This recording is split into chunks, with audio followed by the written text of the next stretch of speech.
Yo mga idol, kamusta? Sports Talk PH nga pala. Ang panliligaw kay Lover, pag-usapan natin yan mga idol. Ngunit bago ang lahat ay huwag kakalimutang mag-subscribe at i-click ang notification bell button for more sports talk. So kung atin nga pong matatandaan ay nitong nakalipas na buwan lamang, ay gumawa ng ingay ang ating pambato na si undefeated prospect Kenneth Lover sa bansang Japan matapos nitong talunin via first round knockout ang veteranong Japanese knockout artist na si Kita Kurihara sa mismong baluarte nito. Ang laban na ito ay ang siyang nagsilbing kauna-unahang laban ni Lover sa labas ng bansang Pilipinas. At talaga namang hindi nito sinayang ang pagkakataon gawa ng ipinamalas niya talaga ang bagsik ng kanyang kamao sa bakbakan na ito. Dahilan kung bakit tumatak ang kanyang pangalan sa mga Hapon. At nitong nakalipas na linggo nga lamang po ay sinabi ng Treasure Boxing promoter na si Masayuki Ito na patuloy daw siyang naghahanap ng mga prospect sa Pilipinas. At hindi niya daw itatanggi na si Kenneth Lover ang pinakagusto niyang makuha at mailagay sa kanyang promotion.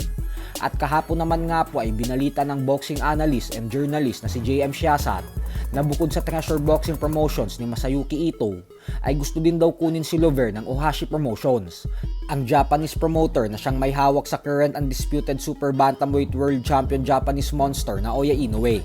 Napakagandang balita po nito para kay Lover dahil dalawang bigating Japanese promoters ang gustong kumuha sa kanya.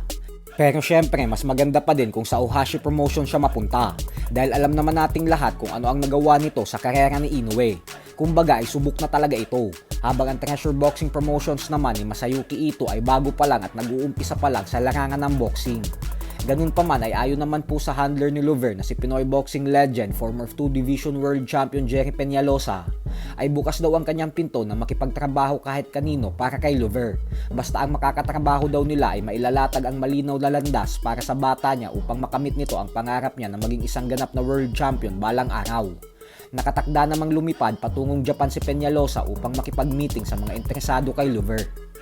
Sa kabilang banda naman mga idol ay matapos nga pong bumanat ng conditioning coach na si Mimo Hiridya sa magkapatid na Casimero, ay tila nang gagalaiti nga po sa galit ang trainer at kapatid ng angas ng Pinas na si Jason Casimero.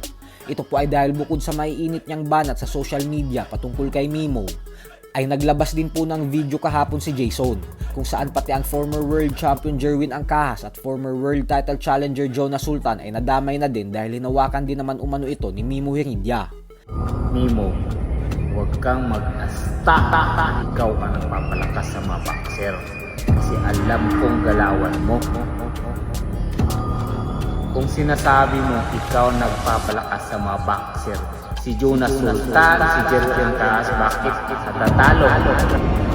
At yung kumalaban ni Naoya Inoue na yung Pilipino, bakit parang hindi na sinasunod? Bukod dyan ay si Mimo din daw yung humawak kay Saul Sanchez, pero first round knockout lang din daw ang sinapit sa kapatid niya. So hanggang dito na lang po muna tayo mga idol.